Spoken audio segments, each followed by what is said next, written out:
Mini Switzerland Jammu काश्मीरच्या पहलगाममधील बैसरण व्हॅलीची ही ओळख। आजूबाजूला असलेले बर्फाळ डोंगर, उंच उंच झाडं, सगळीकडे असलेली हिरवळ, त्यामुळे हे ठिकाण पर्यटकांसाठी खास आकर्षण। पण याच बैसरण व्हॅलीत मंगळवारी 4 दहशतवाद्यांकडून भ्याड हल्ला करण्यात आला। आक्रोश, किंकाळ्या आणि बंदुकीच्या गोळ्यांच्या आवाजानं हा सगळा परिसर काल हादरून गेला। बैसरण खोऱ्यामध्ये सगळीकडे मृतांचा खच पडला होता। इथल्या हिरवळीवरून रक्ताचे पाट वाहत होते। या हल्ल्यात आतापर्यंत 27 जणांचा मृत्यू तर 20 पेक्षा जास्त पर्यटक जखमी झाल्याची माहिती देण्यात आली आहे। यामध्ये महाराष्ट्रातील 4 ते 6 जणांचा समावेश असल्याचंही सांगितलं जातंय। जगभरातून नरेंद्र मोदीही आपला 2 दिवसा सौदी अरब दौरा रद्द करून मंगळवारी रात्रीच भारतात रवाना झाले आहेत। गृहमंत्री अमित शहा स्वतः आज बैसर खोऱ्याला भेट देणार असल्याचंही सांगितलं जातंय। पण या हल्ल्यानंतर व्हायरल होणाऱ्या व्हिडिओतली दृश्य काळजाचा थरार उडवणारी आहेत। आपल्या डोळ्यासमोर लोकांनी आपल्या कुटुंबियांचा मृत्यू पाहिलाय। लोक आपल्या कुटुंबियांना वाचवण्यासाठी आक्रोश करताना दिसतायत। यात नवविवाहित जोडप्यापैकी काही महिलांना आपला नवरा गमवावा लागलाय, तर काही तरुणांना आपले प्राण गमवावे लागलेत। प्रत्येक धर्म बघून हिंदू आहे का याची खात्री झाल्यावर त्यांच्यावर गोळ्या झाडण्यात आल्यात। या हल्ल्यामध्ये वाचलेल्या आणि आपल्या कुटुंबियांना गमावलेल्या लोकांनी सांगितलेल्या हल्ल्याचा हा थरार मन सुन्न करून देणारा आहे। हल्ल्यात नक्की काय घडलंय? आपल्या नातेवाईकांच्या मृत्यूबद्दल त्यांच्या कुटुंबियांचा आक्रोश दाखवणारा आजचा हा व्हिडिओ आहे। मंगळवारी दुपारी 2:30-3च्या दरम्यान पहलगामच्या बैसरण व्हॅलीमध्ये पर्यटकांची मोठी गर्दी होती। याच वेळी 4 दहशतवादी पोलीस आणि जवानांच्या वेशात आले। त्यांनी खोऱ्यातील पर्यटकांना टार्गेट केलं। प्रत्येक पर्यटकांसमोर उभं राहत त्यांनी त्यांचं नाव आणि धर्म विचारला। जे पर्यटक हिंदू होते त्यांना जागेतच गोळ्या झाडण्यात आल्या। यात एका महिलेचा व्हिडिओ व्हायरल होतोय। मी आणि माझा पती आम्ही भेळपुरी खात होतो तेव्हा ते अचानक लोक आले। त्यांनी माझ्या पतीला नाव आणि धर्म विचारला आणि त्यांनी त्यांच्या डोक्यात गोळी झाडली, असं ती महिला व्हिडिओमध्ये सांगताना दिसते। आपल्या पतीच्या मृतदेहाशेजारी हतबल होऊन बसलेल्या त्या महिलेचा फोटो आजही सध्या व्हायरल होतोय। माध्यमांमध्ये असलेल्या बातम्यांनुसार त्यांचं लग्न 8 एप्रिलला झालं होतं आणि ते दोघेही फिरण्यासाठी बैसरण व्हॅलीत गेले होते। या हल्ल्यात मृत्यू झालेल्या कर्नाटकातल्या मंजुनाथ राव यांची त्यांच्या पत्नीसमोर हत्या करण्यात आली। माहितीनुसार हे लोक प्रत्येकाचा शोध घेत होते। आमच्या मुलासाठी स्नॅक्स आणायला गेलेल्या मंजुनाथ यांना त्यांनी धरलं आणि त्यांची हत्या केली। मी त्यांना रक्ताच्या थारोळ्यात पडलेलं पाहिलं। त्यानंतर मी त्यांना मलाही मारून टाकायला सांगितलं। तेव्हा त्यातील एक जण माझ्याकडे वळला आणि म्हणाला, मी तुला मारणार नाही, हे मोदीला जाऊन सांग, असं तो म्हणाल्याचं पल्लवी यांनी सांगितलंय। आपला पती गमावल्याचं दुःख सांगताना पल्लवी हे सतत रडू येत होतं। सध्या सोशल मीडियावर या दोघांचा काश्मीरमधला व्हिडिओ व्हायरल होतोय। हा व्हिडिओ हल्ल्याच्या आधीचा असल्याचं सांगितलं जातंय।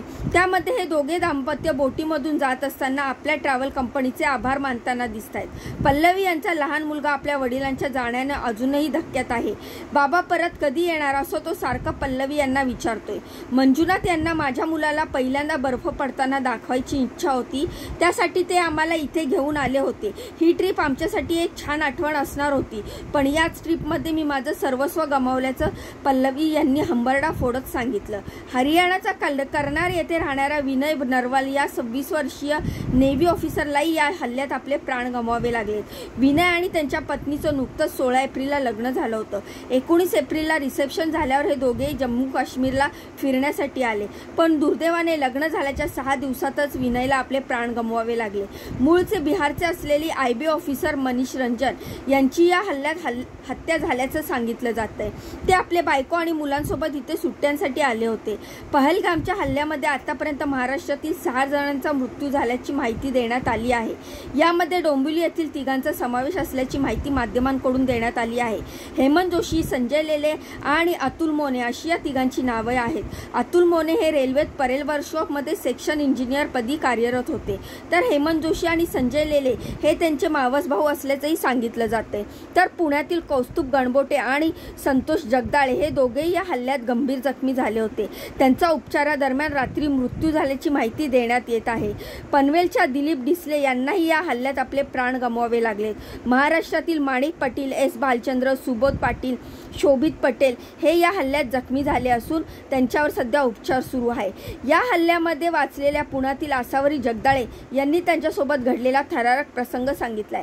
आसावरी जगदाळे, तिची आई प्रगती जगदाळे आणि वडील संतोष जगदाळे हे त्यांचे मित्र कौस्तुभ गणबोटे आणि त्यांची पत्नी संगीता गणबोटे यांच्यासोबत जम्मूच्या पहलगाममध्ये पर्यटनासाठी गेले होते। आम्ही दुपारी घोड्यावरून बैसलर व्हॅलीत गेलो तेव्हा अचानक वरून फायरिंग व्हायला सुरुवात झाली। वाटेतच दहशतवाद्यांनी आम्हाला अडवलं। माझ्या वडिलांचे मित्रही आमच्या सोबत होते। त्यांनी माझ्या वडिलांना पकडलं आणि तुम्ही हिंदू आहात का मुस्लिम असं त्यांना विचारलं। मुस्लिम असाल तर आजान वाचा असं ते म्हणाले। त्यानंतर असं त्यांनी अनेक पुरुषांना करायला सांगितलं।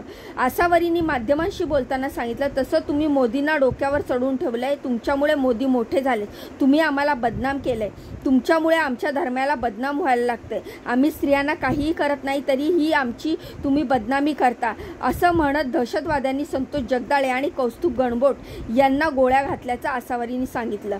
या ठिकाणी येणाऱ्या प्रत्येक चेकपोस्टवर पोलीस होते, नाक्यावर पोलीस होते, पण ज्या ठिकाणी हा हल्ला झाला त्या ठिकाणी एकही सुरक्षा रक्षक नव्हता। आम्हाला ज्यावेळी सुरक्षेची गरज होती त्यावेळी आम्ही आमच्या घरातील लोकांना गोळ्या खाताना पाहिल्या।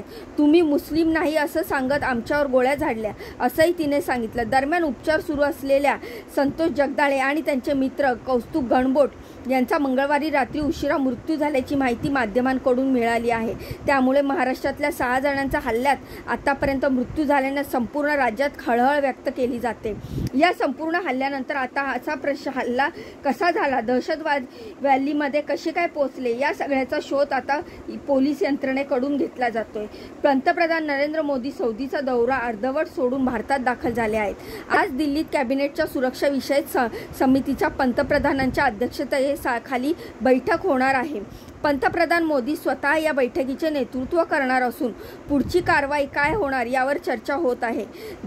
तर केंद्रीय गृहमंत्री अमित शहा श्रीनगरमध्ये असून ते आज पहलगामला जाऊन पाहणी करणार आहेत। पुलवामानंतर जम्मू काश्मीरमध्ये झालेला हा सगळ्यात मोठा दहशतवादी हल्ला असल्याचं सांगितलं जात आहे। या हल्ल्यात आतापर्यंत 27 जणांचा मृत्यू झाला असून मृतांचा आकडा वाढू नये यासाठी प्रयत्न केले जात आहेत। या हल्ल्यात आपल्या डोळ्यासमोर ज्यांनी आपल्या माणसांना गमावलं त्यांचं दुःख बघणंही शक्य होत नाहीये, सहन होत नाही।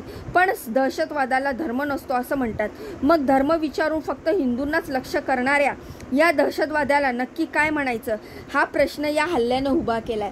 तर मित्रांनो, या व्हिडिओबाबत तुमच्या काय प्रतिक्रिया आहेत मला कमेंटच्या माध्यमातून नक्की सांगा। आणि आधी व्हिडिओला लाईक, चॅनलला सबस्क्राईब करा। भेटूया पुढच्या व्हिडिओमध्ये अशीच महत्त्वपूर्ण दमदार अपडेट घेऊन। तोपर्यंत स्वतःची काळजी घ्या। बाय आणि नमस्कार।